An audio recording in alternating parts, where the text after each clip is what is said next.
I'm probably gonna burn for this. There ain't no lesson to learn from this. There's nothing I will earn, but it sure is fun to make a podcast. I said it sure is fun to catch a podcast, and I said it sure is fun to make a podcast.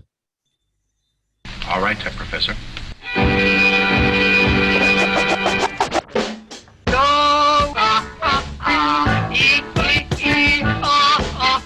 I'm laughing. Hey, what are you trying to murder me? No, only cut your truck. No, only cut your truck. No, only cut your truck. Only cut your truck. Only cut your truck. No, only cut your truck. Only cut your truck. Welcome, everybody, to the road to Shangri-La, an International ICP Podcast. You're here with me, DJ BO. No stops, no caps, no brags, just facts. And I am Shanghai's #2 DJ. And I'm joined, as always, by my man in the Caribbean, the shit doctor in training himself, Dirty Hair Dan Fitz-tastic. Whoop, whoop, Dan. Hi. Hey, it's Danny Fitz here. Good to see you, Brian. Glad that the VPN finally opened back up again, and that you can actually connect with the outside world again. So, welcome. It's so good to be here. Well, maybe it's better if I just stood away. But anyway, for those of you not familiar, this is an intersectional, international, insane clown podcast, a peripatetic, psychopathic podcast. It's whoop whoop from around the world. And today's topic is ICP and the law. And today we're not looking at one piece of media, we're looking at three. I'm talking about an episode of the streaming show Have a Seat with Chris Hansen from July 15, 2020, with guest ICP, of course. The song To Catch a Predator by ICP from their album Bang, Pow, Boom. And an NPR.org article entitled Who Are the Juggalos and Why Are They Marching in Washington, D.C. from September 15, 2017. And we are joined today by a man who both Dan and I have known for a long time. And this is an International ICP podcast, and he is from the United States, just like Dan and I were originally. However, he is in a place that used to be a different country. He is my legal counsel. He's one of the most frustrating people on the planet, but I do love him. He is Derrick Feinman, Esquire. How are you doing today, Big D? Doing well, and right back at you. Yes, sir. If everyone is listening at home, if you take your pointer finger and your middle finger and you point them in a direction, you are giving the fine point, named after my man, Derrick Feinman, something he picked up when he was a Mouseketeer Disney man in training in Orlando. Isn't that right, Big D, Derrick? Indeed. Have a magical day. Yeah, have a magical day. Just to be clear, Big D is Derrick Feinman, Dirty Hair Dan Fitz-tastic, another D. He's not big at all. He's a tiny, tiny little man. But anyway. 3 letters. That's right. So before we get into this, Derrick Feinman, how are things going for you there in Dallas-Fort Worth? All is good. Wearing my mask. Keeping social distance. Great excuse not to go out. Great excuse not to go out. What were your previous experiences with the Insane Clown Posse before we gave you this assignment for this podcast? I have never heard of these people in my life. They're the clown band. They're the clown band. Derrick is, in some ways, one of the least informed music pop culture people I know. Would you agree with that, Derrick? Well, I know the bits that matter. You are a member, though, of a cult act, just like the Insane Clown Posse. Are you not, sir?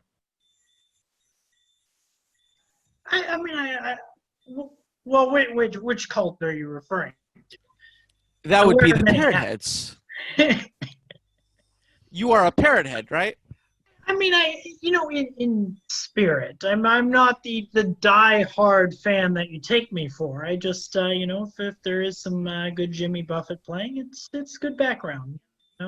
You say of course, Parrot Heads are fans of Jimmy Buffett, and Derrick went out of his way for us to go to a Margaritaville in Florida. He's saying Jimmy Buffett in karaoke, he puts it on the radio. So that's what we're talking about here. But anyway, what were His your songs are different. expectations? Well, that's true, and there is some good stuff there. Dirty Hair Dan, maybe that's the next podcast. We're going to break down the Jimmy Buffett material and Parrot Heads. Exactly. Anyway, when I gave you this assignment, what were your expectations going into this?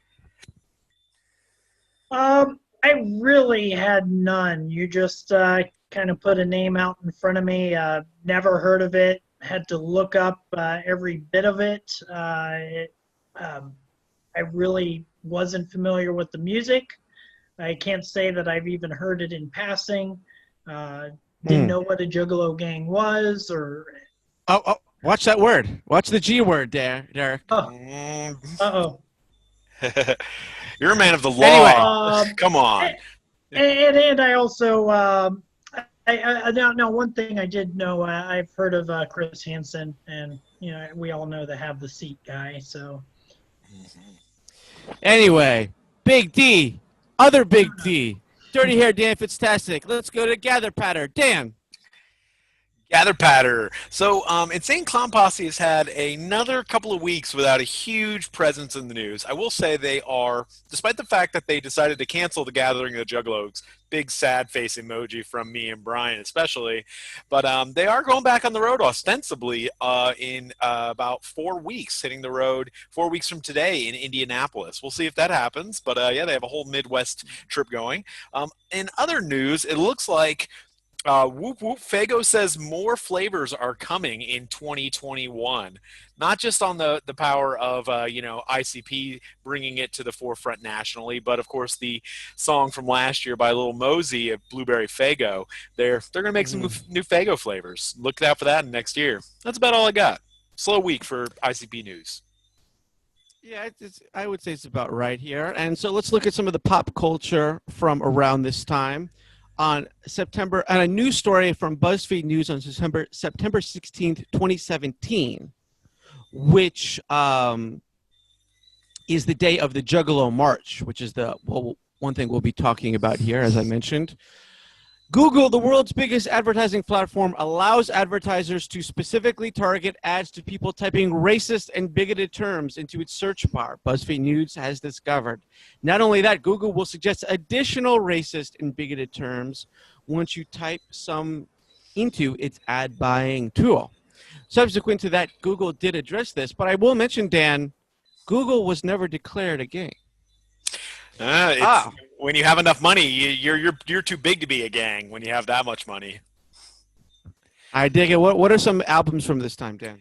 So 2017 was an interesting year for sure. I'll say that I wouldn't call it a comeback album, but Jay-Z's 444 came out that year. I'd say Migos was probably one of the bigger bands out there, riding high after releasing their album Culture. Drake's More Life, probably not his most renowned album, but it was still a high-selling album of that year. But in 2017, the album that just kind of owned everything was Kendrick Lamar's Damn. All 4 caps, all caps, no facts, whatever your saying is. The album Damn. It became the first non-jazz or classical work to win the Pulitzer Prize for Music that year, won Best Rap Album at the 2018 Grammys, and it was the 3rd best-selling album of that year. That was the big year for Kendrick Lamar. Big year for hip-hop. Okay, good for Kendrick. Good job, Kendrick. Hey, let's talk a little bit about this episode, the one that kind of spurred us to get into action here, right? And that is Take a Seat with Chris Hansen, which is his podcast. I guess it's his follow-up platform to his TV show, To Catch a Predator. And for this episode, which happened recently, he featured the guests, the Insane Clown Posse. Dan, what were your general vibes? And can you just describe to the people a little bit about what's going on here? Okay, so as a lead into this show, Chris Hansen, several months prior to this episode, I forget exactly how he had come to know of who Dovey Vanity was, and he decided to dedicate a very long series, over a dozen episodes, to talking to victims of this serial pedophile, accused Accused. in the words of the law, yeah, accused serial sexual assaultist of who preyed on, ostensibly and accusedly preyed on young women. And accordingly, after watching several episodes of the Chris Hansen show with Have a Seat, Shaggy 2 Dope and Violent J decided to speak out. And I talked about this in our episode too, but I can read from the posts that they put up on their Facebook, their Twitter, their Instagram, all of that, what they had to say about this man, Davi Vanity. My reading voice, the exact same voice. Juggalos, keep your Terminator-style eyeballs open for Juggalo enemy number 1. This peacock wig-wearing, motherfucking, fraudulent, fake, phony-ass, devil's dick-sucking, punk-fucking, stone-hearted criminal. That's all there. They at least use good comma use, etc. throughout. For some lame-ass reason, he calls himself Davi Vanity, pronounced sick fuck. His real name is Jesus Torres. That's in quotes.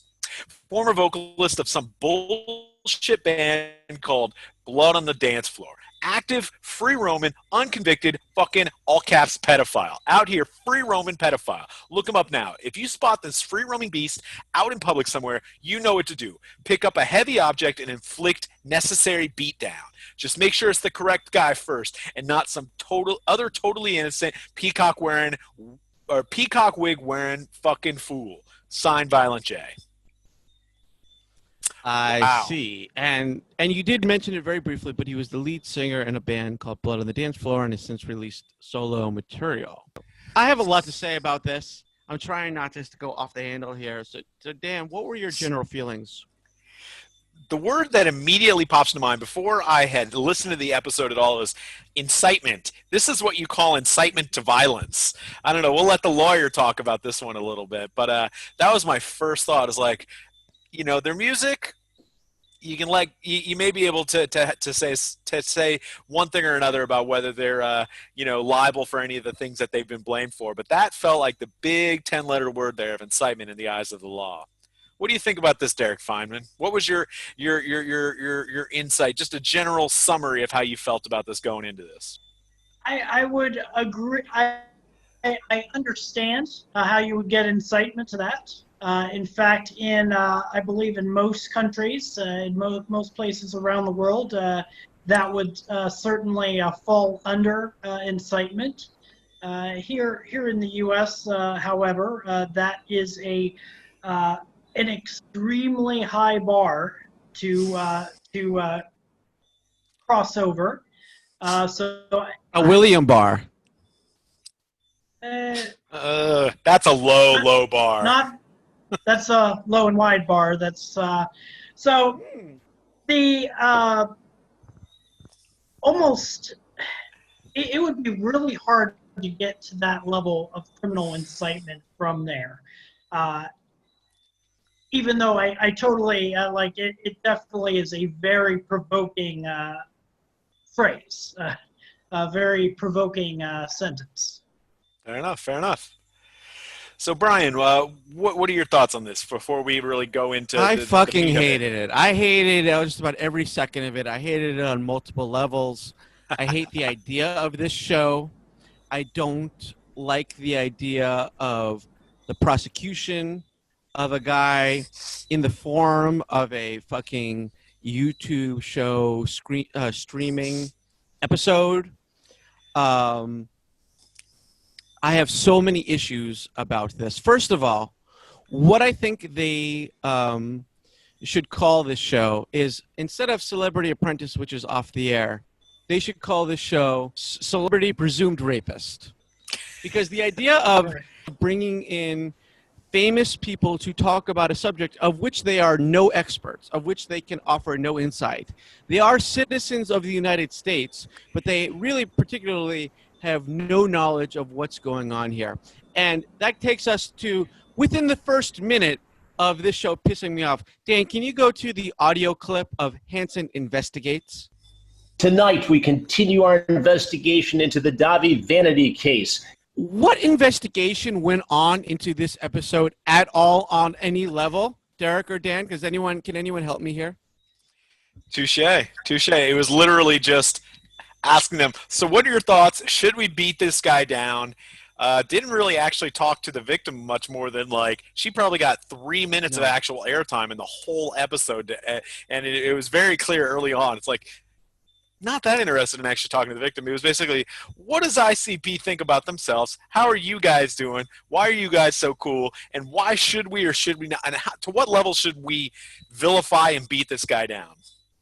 There was no insight in terms of how he groomed people or ways that we can better ourselves by learning what he did, what he do. There was no insight into really the emotional impact of it. He talked a little bit to this woman who was allegedly groomed by Davi Vanity. Mal Levy. Mal Levy. She's a victim advocate, but also a musician. She didn't really talk about like the emotional side of it, so we can grow emotionally too much. She just said it really kind of sucked. I found this so sensationalist, so horrible on so many levels. Now, that was a big gulp right there. Do you have anything you guys want to add to that, or before I continue on here? I definitely, I mean, but that's the guy's shtick is sensationalizing, this sort of crime or this sort of suspected crime. I mean, the guy's become famous for this very reason. Truth is kind of a backseat.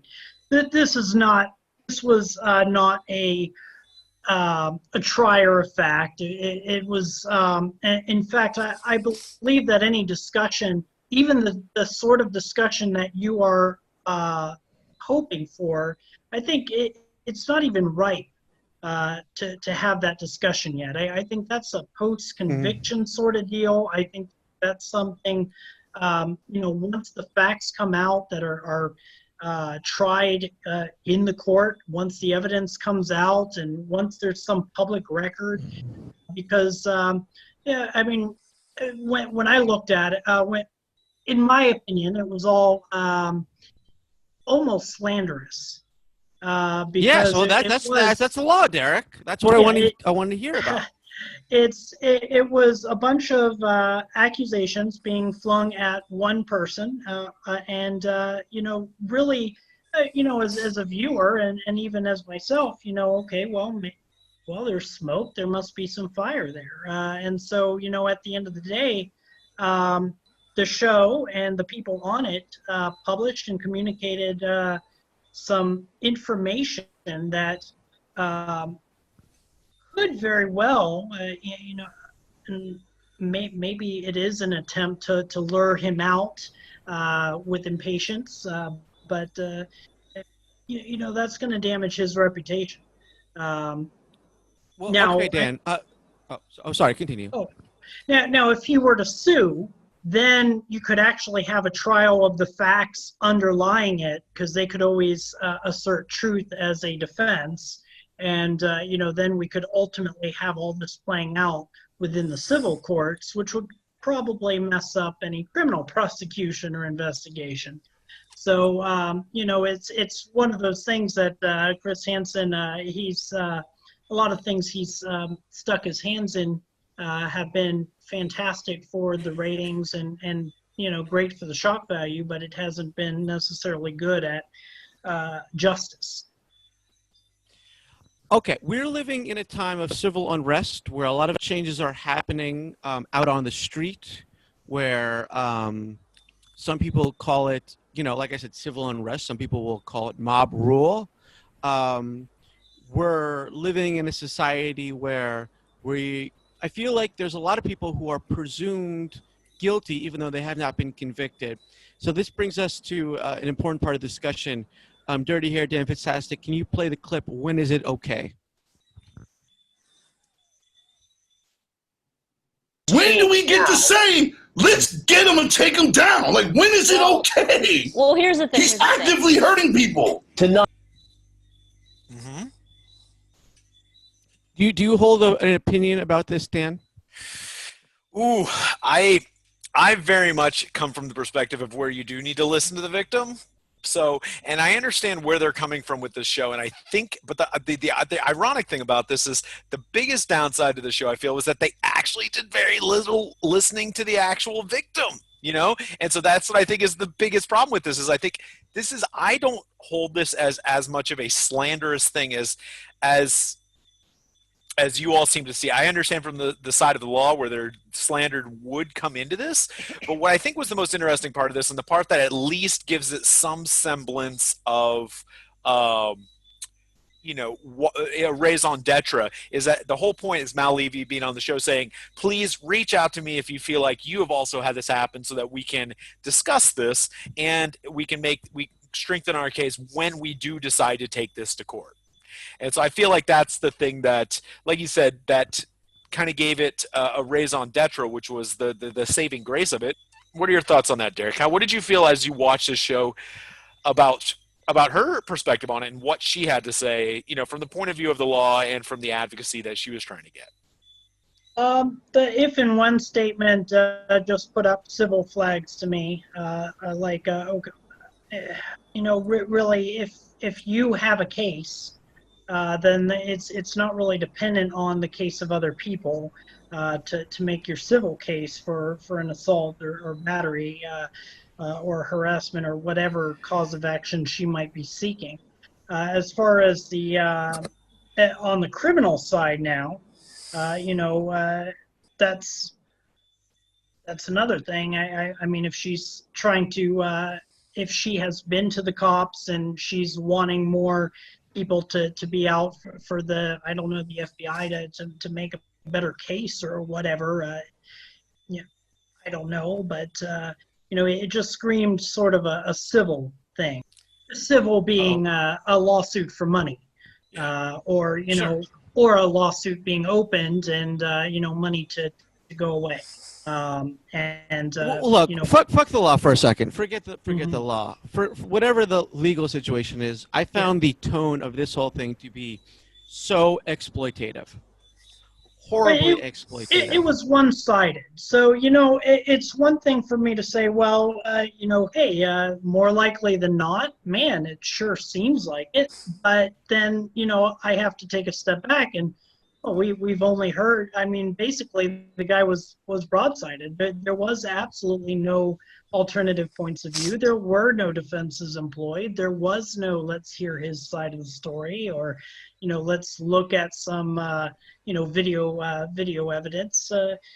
And also, yes, some investigation here. Yeah, real investigation here. Look, let me talk about it. I was kind of compelled to write a thing after watching this horrible bullshit. You angry, bro? You mad, bro? I'm mad, bro. Don't Sorry, hit I me, broke bro. your train of thought. Yeah. She's drinking Faygo, and it's conspicuous. She shows it off. She looks at the can. It's horrendous. In this piece of media, we can say, she's a media figure on my screen, and she's pandering. And this reveals a lot about her character, I think. And me making that judgment itself is a problem. I shouldn't be judging this person on that level, because if she's a victim, no matter what I think about her as the character. But she's not just a victim here. She's also on here as a media personality. Well, and that's the problem with these sort of programs and these kind of shows. They are there for one purpose, to keep you watching, selling some fear, selling some, hey, this could happen to anyone, this is what's going on. And, this isn't, everybody involved with this is playing a part to make a show. It's okay. And it's not the media. It should not be.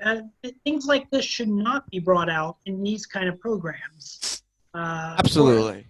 Whether it be on TV with, his old, what was it, NBC or whatever, even that. I mean, you're really exploiting some situations, and you're not, you're ultimately not helping anybody, the victim or possible victims. You're not helping justice get done. So.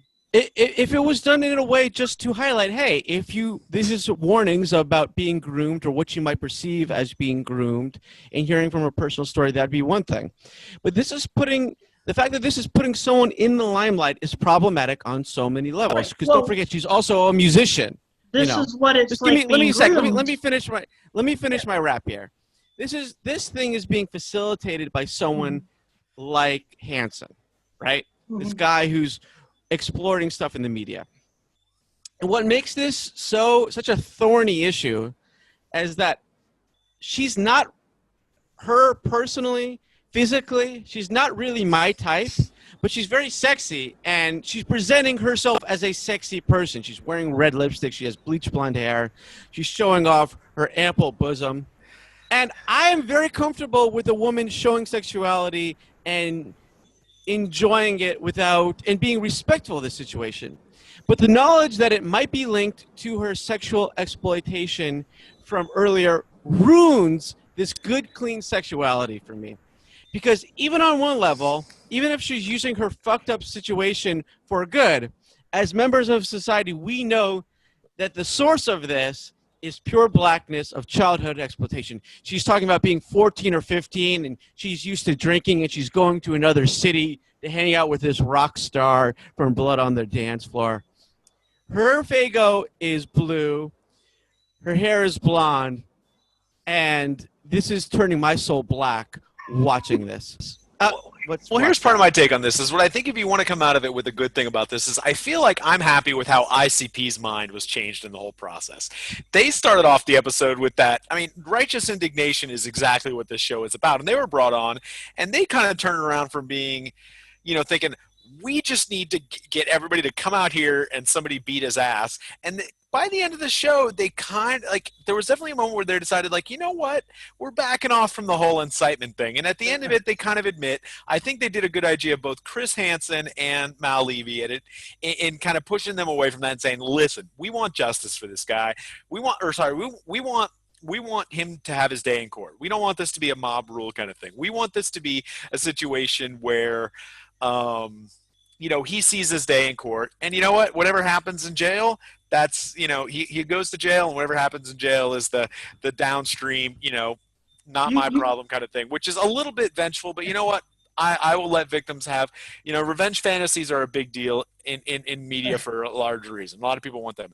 But I think my favorite line from this whole thing was what the kind of take-home message that Violent J and Shaggy 2 Dope said is that, you know what? We're okay if you, quote-unquote, snatch the wig and run. Snatch his wig and run. You know what? I'm okay with that. I come around to the fact that I consider myself a pacifist, and after, starting off early in the show where Shaggy 2 Dope said, if somebody like this came after my daughter, I would try to murder him, to, you know what? Snatch the wig and run. We'll clown this bro. Let's let him have his day in court. And play the Michael Jackson clip.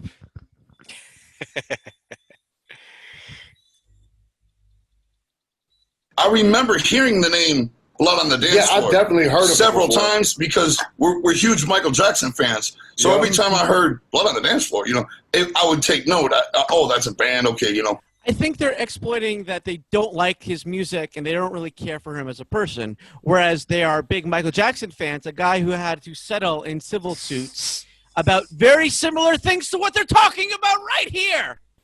That is preposterous, and I hate this. And just because they find it silly that he wears a wig, which Michael Jackson was known for wearing all sorts of crazy bullshit, doesn't mean that they're going after him. The same sort of bullying tactics that they kind of decry in their songs are in different issues are the same ones that they're kind of pushing on him for an accusation, the same sort of accusation that Michael Jackson had. Look, just because he looks fucking silly doesn't mean we should judge him. For example, put that out of mind, but yeah, even I noticed. I did catch that. Even me. So it's very easy to go after this guy, even though they don't care for his music. But once they care for him, it's a little difficult. And just because he's silly looking should have no factor. Dan, if we look at the $1 Million Quartet from Sun Records, some of my favorite musicians, plus Roy Orbison, half of them were pedophiles in the modern sense. And these guys murderers. are the all-American, well, allegedly, all-American prime white bread Americana. And we shouldn't discriminate against Davi just because he wears silly fucking makeup. Just to give you some things about this, Carl Perkins, on several occasions, his verbal abuse escalated into the physical, where Valda, his wife, would plead with him to stop drinking, and he would respond by slapping her across the face. Elvis met Priscilla when she was 14 and she actually might have been younger. Roy Orbison, he met his second wife when she was 17 and he was 32 years old. What the fuck? Oh, and then I love Roy Orbison. Then there's Jerry Lee Lewis. Well, it depends what I didn't even get to Jerry Lee Lewis. I didn't even need to fucking get to him. Anyways. So, but they're still big fans of Michael Jackson. So just because he wears a wig and silly makeup doesn't mean we should go after him. And maybe I am in the minority here in 2020 where we take down statues and we do all things. But I believe in process. I believe innocent until proven guilty. What the law, the underlying philosophy of the law, and why there should be criminal and why there should be civil law is that you want to avoid the self-help situation. Because if there's not a remedy in the law, people tend to take it up into their own hands with mob rule or, hits or whatever. And this is a particular case that, which, by the way, you heard them backing off and changing their tune. I didn't hear that quite. I heard them toning it down a little bit, but I never really interpreted that as, oh, my mind has changed.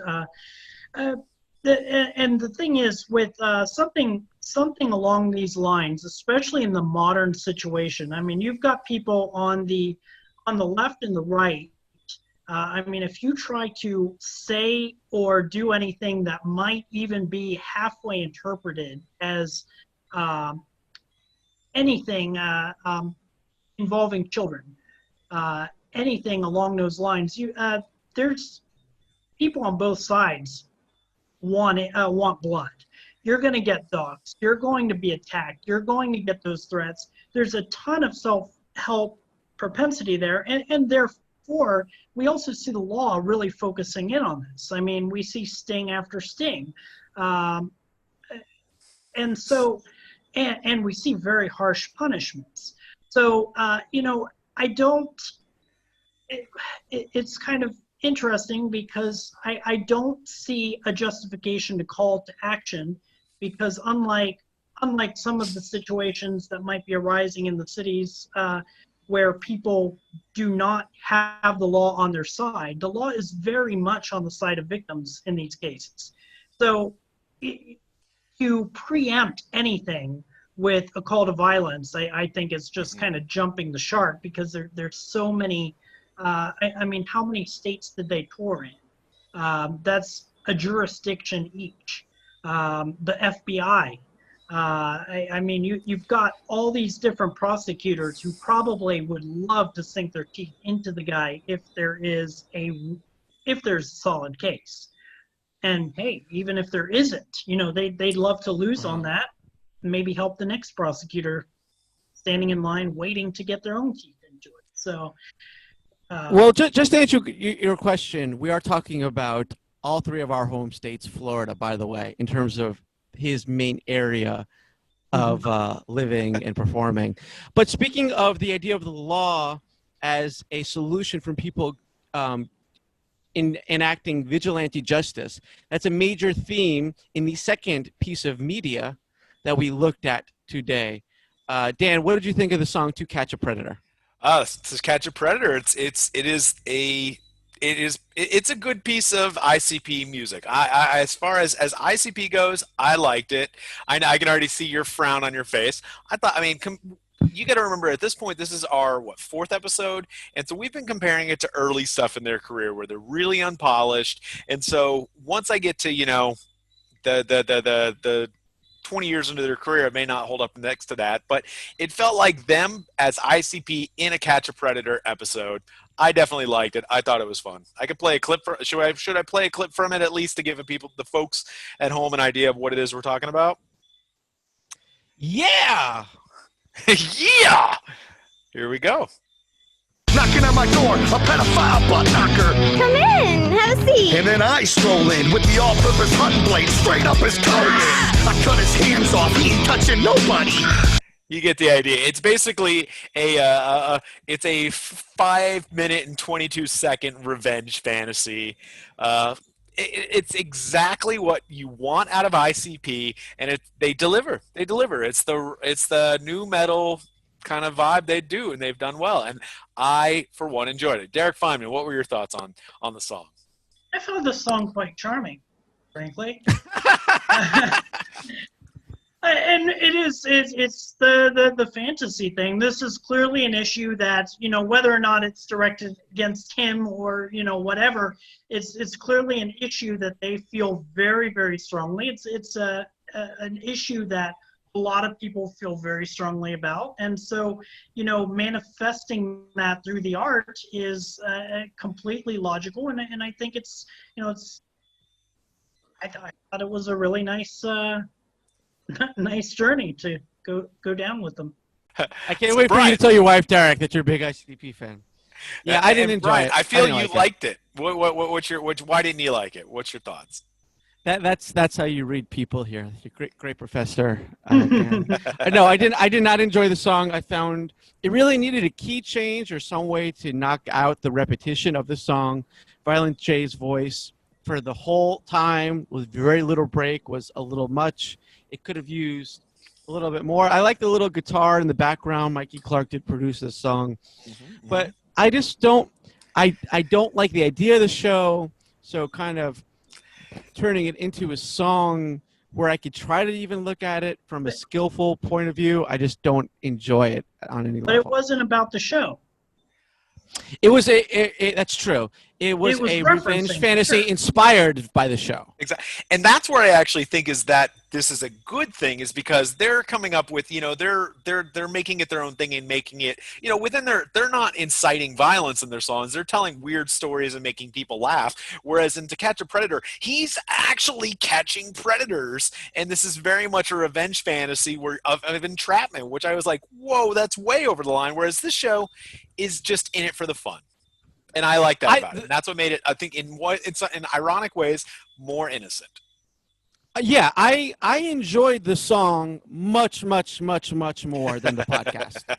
I would say that. I wouldn't call it a great song or a good song. I wouldn't call it a shit song. And I like the idea in the song that he goes too far, and it's kind of acknowledged that, that he's got too many bodies in the basement and it's overwhelming. Been there. Yeah. Oh, yeah. So I liked that aspect of the song. I just found it monotonous. I didn't find it necessarily catchy. The violent imagery in it doesn't necessarily bother me, but from where it sources and everything else, I just didn't dig it. Fair enough.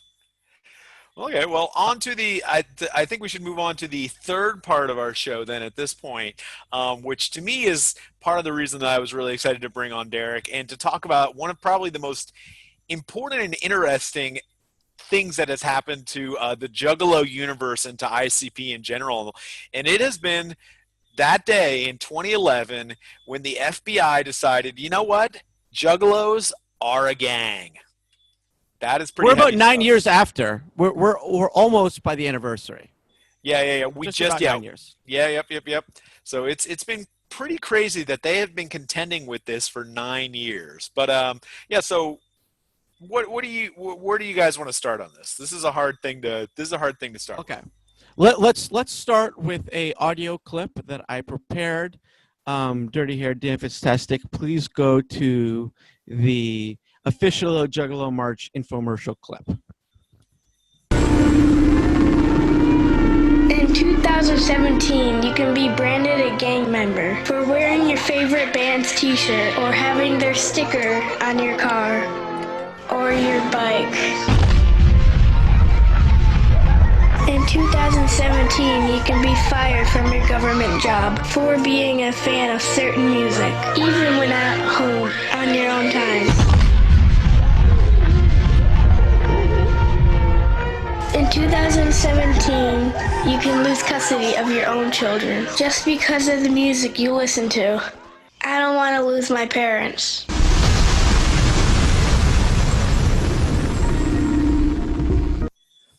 Wow.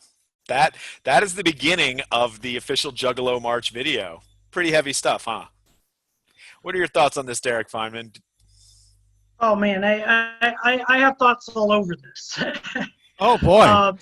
There's first off, it kind of reminds me of here, at least in Texas. I don't know how nationwide they are, but there's a gang called the Tangos, and their identifying marker tends to be local sports teams, maybe tattoos with their area code on it. Like it's very it's enough so that they can have some plausible deniability, and so.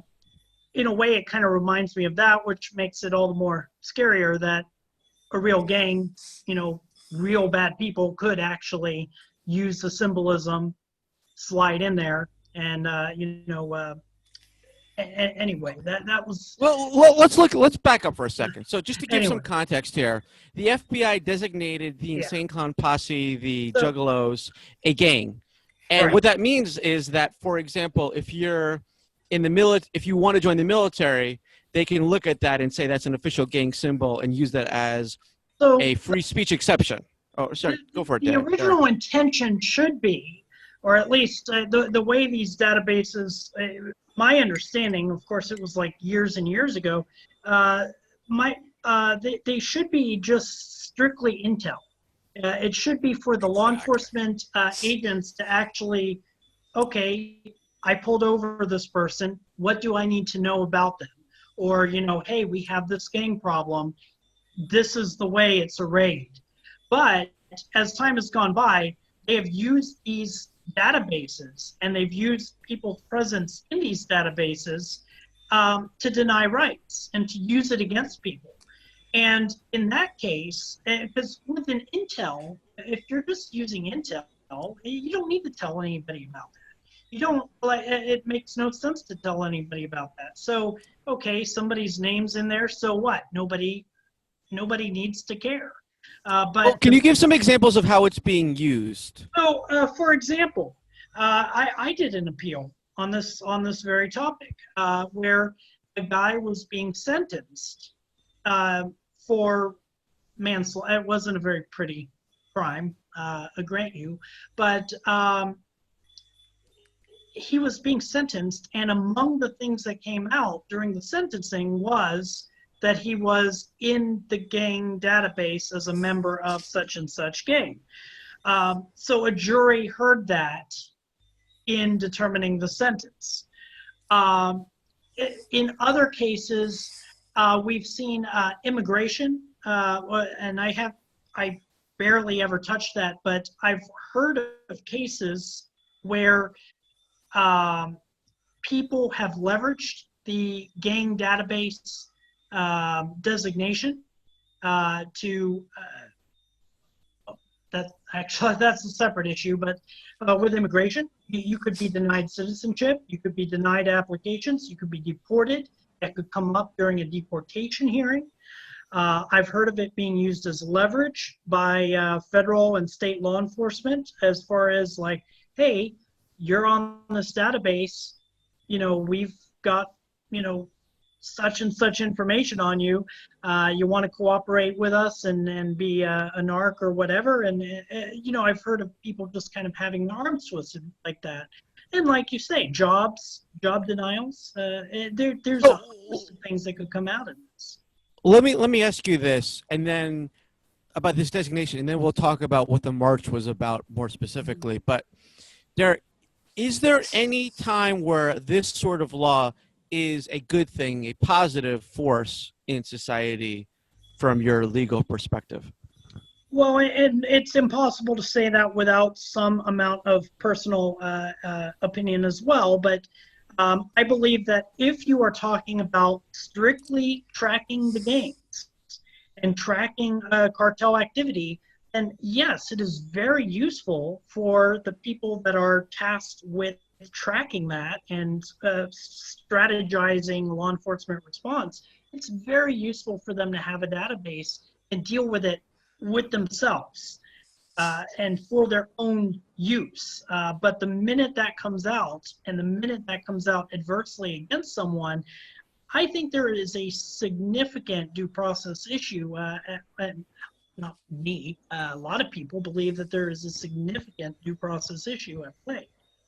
Well, and here's something that they're talking about when you actually go to look at the National Gang Intelligence Center's report on this, is that they say that 85 to 90% of self-described juggalos, first of all, they say there's probably about 1 million self-proclaimed juggalos across the United States, which first of all is a little bit of a surprise to think that they're saying there's literally 1 million people who claim themselves as juggalos, saying 85 to 90% of them are peaceful, non-criminal music fans. However, 10 to 15%, that means 100,000 to 150,000 make up the juggalo subculture's criminal element, which has been linked to crimes like extortion, murder, domestic terrorism, drive-by shootings, drug trafficking, arson, burglary, armed robbery, aggravated assault, and weapon offenses. And of course, if you go to it, it has its own wiki page of list of juggalo gang subsets, which is thick and thorough.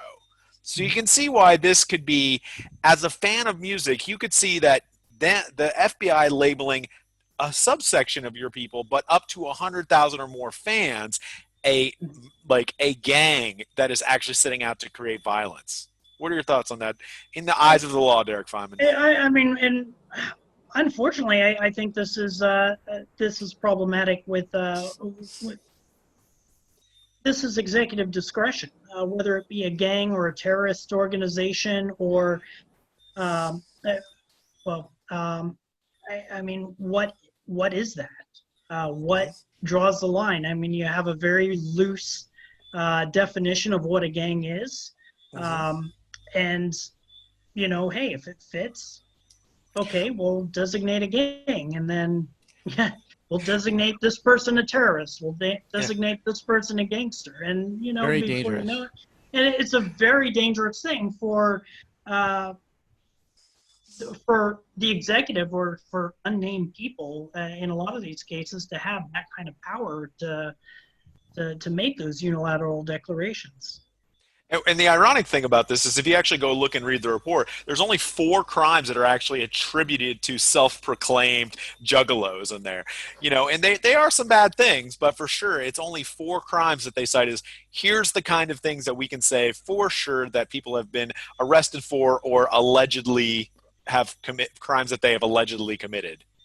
So that's the burden of proof is, I don't know, that's particularly interesting to me. Oh, and if you're tracking and developing a sub-element of a fandom that is engaged in that, then okay, use that for that purpose. I mean, if it's a subset, especially. If law enforcement are using it for their own intel purposes, one could argue that there's no loss, but the very fact that stuff starts slipping out, the fact that that's coming out in court, the fact that that's being used against people, that's where a line is most. So what you're endorsing, Derrick Feinman, Esquire, is a registry of everyone who buys ICP albums, not to use to just everyday uses. Just the government will just hold on to it just in case. No. Oh. I'm just saying. I mean, if there is like I said, that's what made me think of the tangos. Is that okay, Dallas Cowboy fans are not necessarily. Most of them are generally good people, but there is that subset of people locally who buy the Dallas Cowboys gear and put the Dallas Cowboys sticker on their car with an alternative purpose. Now, if the police are kind of onto that, because there is a very real element there, if they are tracking that alone is not all sales. But if they're tracking people using those symbols and engaged in those activities, that's not necessarily a bad thing. That's just seeing things that are happening. But the minute that starts crossing into being used against people, whether it be slander and real effects from that, or denial of rights, being used in court, denial to keep and bear arms. There's a lot of substantive rights that are being taken away from people because of association. That's where the big legal problem is. Okay. Well, and to that end, go ahead, Brian. Well, I was just going to say, just to give people context, so they were suing, I think, the Attorney General in Michigan. Is that right?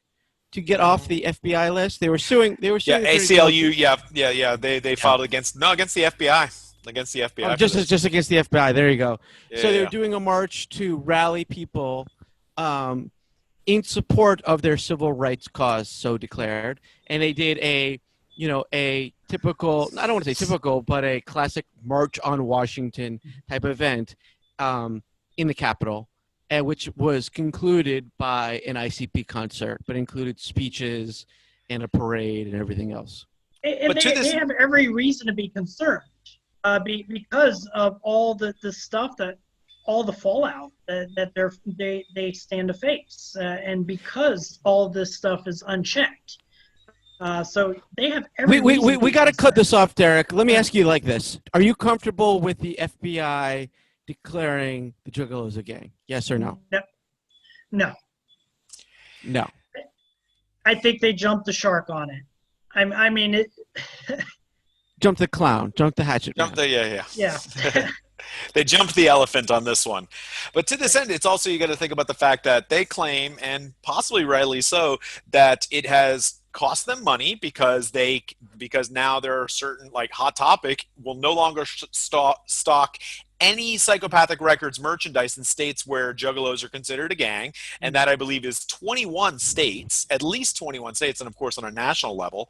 And in addition to that, as they said in the video, they tried to find places to do their concerts and their march, and they had a hell of a time, at least according to the Juggalo March video, the kind of call to arms as it were, even finding a place to have this. So this is actually, like you said, not only repercussions upon the fans of this music, but the repercussions on the band. I mean, it's not like they're hurt for money necessarily, but that's not necessarily the point. This is literally making their lives harder for something that they have no control over. And something that, yes, their music is violent, but is it an incitement to violence? That is something that I also wanted to ask you, Derrick Feinman. Do you feel like their music and what you've heard would count in the eyes of the law as an incitement to violence? Because, for instance, the Dallas Cowboys are not saying we should go out there and murder people. However, ICP is saying in every single one of their songs, here's how we're murdering people. As I was mentioning earlier, incitement is a very, very high bar to pass. And, I mean, we have extreme examples in the U.S., from the U.S. Supreme Court. We've got everything from Klan rallies to draft protests and everything. In one case, a guy at a draft protest pointed at the White House from the national lawn, and yes, I did use my two fingers, and said, if the government makes me carry a weapon, the first place I'm going to use it is over there. Or something to that effect. I don't know the verbatim stuff. So, feds moved in very quickly, arrested the guy. It went all the way up to the Supreme Court. And the Supreme Court said, hey, there's way too much condition there. There needs to be imminence with incitement. If you're at a concert and you single out one guy, hey, that guy is a pedophile, you know what we should do to him, that arguably is very much incitement. I think sure. But anything less than that is really hard to come to.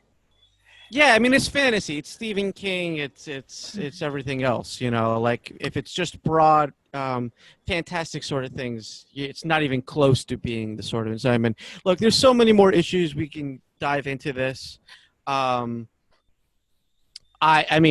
have sound clips here. I mean, even connecting ICP to Blood on the Dance Floor or Davi. You could also look at comedians like Doug Stanhope, or any entertainer or any church that goes after exploited people. People who are on having a hard time or don't have community here. There's so many other legal things that we talk about involving the march, but we really got to wrap it up. Dan, Clown College, what did you learn here today? Ooh, what did I learn here today is that I think probably the thing that actually surprised me the most was, well, I wasn't surprised to hear that ICP were big fans of To Catch a Predator. The song was, you know, everything about it makes total sense. The thing that surprised me the most, Violent J's favorite band is Pearl Jam. I wrote the exact same thing. I wrote the exact same thing. That to me was just like I'm always a little surprised when he starts talking about the things that make, you know, that toot his horn. And when he said Pearl Jam is his favorite band, and that's something he's excited about, I was like, okay, there you go. It also strangely connects ICP to Dennis Rodman, who's also a diehard, very vocal Pearl Jam fan. And I'm surprised there's never been a Dennis Rodman ICP connection. There seems to be something there. There's one degree of separation between them a million times. Why have they not made something beautiful together? I think there's definitely some potential there. I went a little bit out of order very quickly. How many hatchets would you give this stuff, Dan? Ooh, so for the edification of Derrick as well as people here, we like to rate these things on a 0 to 5 hatchets scale on our feeling of how good was this? How was this? Yeah. What were your feelings on this? Ooh, I thought that the show was actually kind of in the 2 to 2.5 range. I enjoyed it more as a I'm sad that they really didn't give Mal much of a chance. The kind of, like I said, the reason for being was to try to say like a victim advocacy kind of thing and saying like, hey, get us together. And basically it just turned into, let's just let Shaggy and Violent J be themselves on air for an hour. I had fun with that, but it was, you know, not the best thing that I've watched or listened to by them. What are your feelings? In this regard, you will enjoy much more when we get to the Insane Clown Posse on Loveline, one of my favorite shows, and the show that I think does this respectfully. Derrick, how many hatchets would you give this? I'll go with 1. I dig it.